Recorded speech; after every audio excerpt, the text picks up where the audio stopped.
Today we're talking about paint colors that are coming back in style. I recently watched a video by another creator here on YouTube named Nick Lewis, and he put out a video called Interior Design Trends That Deserve a Comeback. Well, today I found 7 paint colors that not only deserve a comeback, I think they've earned the potential to become very popular once again, and I'm looking forward to it. So what I've done is I've gathered 7 color categories that have all fallen out of favor in the last 10, 15 years, but some as far as 40, maybe even 50 years ago, that are now starting to revitalize themselves and be used more often in the home. I've also went as far as to pick a Pharaoh and ball color representing each category, just so you know exactly what I'm talking about. And just a quick reminder, if any of these colors really speak to you and you want to go and use them in your home, awesome. However, you got to test them out first. And our tester boards of choice are, of course, Mighty boards. Large, flexible, paintable boards that you can paint your Pharaoh and ball tester paint on and then see it in the room before you actually paint your walls. Just wanted to give a quick little shout out to them because they're going to help you a lot if you're thinking of repainting. So let's get into the first category, and this is red. So red, I would say this is the most obvious choice for me because you've seen a lot of red-based colors become the 2023 color of the year, depending on the company. And a big part of that is red is energetic, it's warm, it's creative, it's passionate, but not always too easy to implement. And we've seen a lot of bigger colors being used in the 60s and 70s, but then we sort of drifted away to neutral territory. Now I think in 2023, there's sort of a little bit of a mix of the two. And the color that I picked to reflect a modern red would be picture gallery red. This is a color that is very much saturated, for sure, but I wouldn't call it insanely vibrant. It's not like a neon fluorescent red. It has a bit of brown mixed in. It has that earthy quality to it, which is great if you already have a lot of grays, tans, browns, beiges in your home. This is a color that will really stand out and pop and be really interesting, but also be a nice comfortable piece of the puzzle. Red is a color we'll be seeing a lot, especially in these more earthy, sandy, brown-based variations. The next category is one that not a lot of people are going to be crazy about, but oh well. It's beige. Woohoo! The reason I included beige in this video is because I wanted to hammer home the point of the departure away from gray to grayish to now beige. Directly tied to why red is becoming popular, so is beige. Both have warmth. Warmer colors are trending a lot more, especially inside of your home, because warmth is cozy and cool. I think a majority of you would rather be in a warm, cozy home than an ice box. Unless it's at night, because I can't sleep in a warm room. I need a bit of cold. The color that I chose to exemplify this is matchstick. And the reason for that is it's completely warm. It has a nice sort of unbleached wood look to it. It's also not an overly creamy or buttery beige, I would say. It still has that neutral quality to it without looking overly grayed out. And I think that is sort of the direction we're going. A color I would love to see make a comeback is gold. Or a deep kind of mid-tone yellow. A color like Sudbury yellow. This is a very dynamic and charged color. And the reason I like this color so much is it seems to be a bit of a hybrid between a harvest gold, which is more orange leaning, and then a super polarizing chartreuse, which is a little more green leaning. This one sits in a nice little sweet spot, and it has such a traditional aesthetic. This is a color you would probably see in museums and things like that. But I think when used in a more contemporary environment, it can totally transform the color into something really fresh and contemporary. And it also suits the red colors we're seeing perfectly. That autumnal theme that we're trying to gravitate towards as a community, I suppose. And they both share those warm characteristics.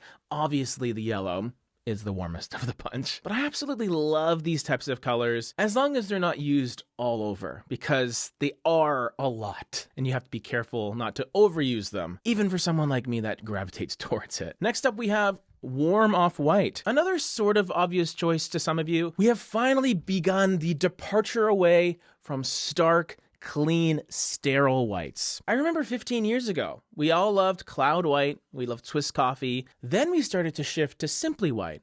Brighter, whiter, a little bit of warmth, and then Chantilly lace showed up. Then we all loved the clean, no undertone vibe. Now I think we're starting to come back to reality a bit. Maybe it's nice to have a little bit of warmth, a little bit of creaminess, a touch of beige, a hint of yellow, a dash of gray, maybe, a dash of taupe, a dash of brown, just the slightest little hint of it. That's fine. A color like Pointing by Pharaoh and Ball really does a great job at this. It's delicate, it has some nice nuance to it. There's actually a bit of color in there, which means if you wanted to put them on your walls, it'll look good. It's also light enough that if you put it on your trim, it's still gonna look nice and clean, especially with more saturated colors on the walls, which we are seeing.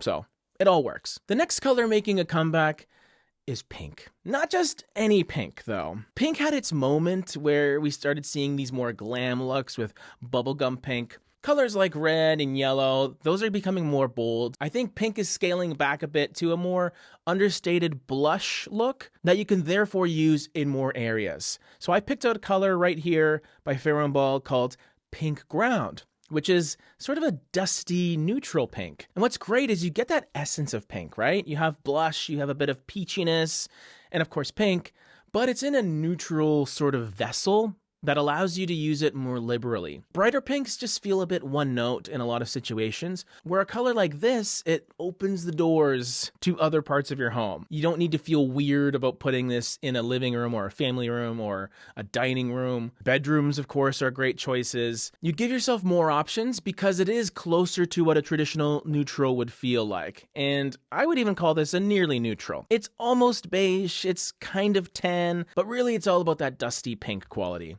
The sixth color making a comeback is blue. Not just any blue, though. We've all seen navy blue dominate interior design, especially on things like kitchen cabinets and vanities and furniture and in prestigious offices. But I'm more so talking about blues like Selvedge. It is a mid-tone blue, sort of looks a little bit like one of the other Pharaoh and Ball colors. Can't really remember the name right now. It's this one. But Selvedge is a little bit more blue feeling to me. And because it's lighter than a navy blue, for example, kind of like Pink Ground, the last color we talked about, this becomes a color that you can use in more spaces comfortably. The great thing about a mid-tone blue paint color is it's going to reflect more light than a darker blue, which means if you have a room that doesn't get the best lighting and you're worried about it feeling too dark, go with a mid-tone. Go with a color that will reflect more light back into the space. Selvedge does that. So now this is no longer an accent color that you're using in one room. You can use it in a few rooms. It's light enough that you don't need to think of it as the one color for one special room in your home. It's not a main color choice for me just because it's a bit too dark, a bit too saturated for my liking,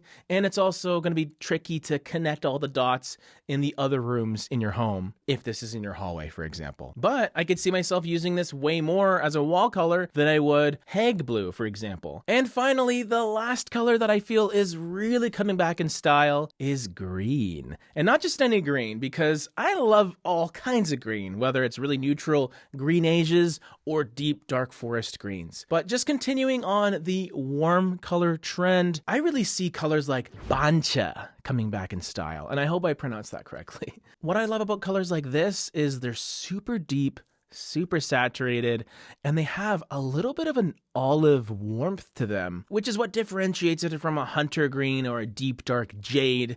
There's no real cool undertones to speak of. It definitely leans into the warmer side of things. And when you're working within a warmer color palette, whether it's sandy earthy reds, fiery kind of harvest golds, and then you have a deep green that is a little bit transitional because it's sort of in between cold and warm, yet still has those warm undertones, everything just seems to sing. And you have a lot of color, which is great because we want color. We want to incorporate more color in our space now. We don't want to have to rely on the neutral, clean slate look all the time. And with the ever popular mid-century modern trend, these types of greens suit that perfectly. So if you are a fan of that aesthetic, you gotta look at this one. And right before you click on this color review on this beautiful deep dark green, I would love a press of that like button because it tells YouTube that we're doing a good job on these 6 videos a week.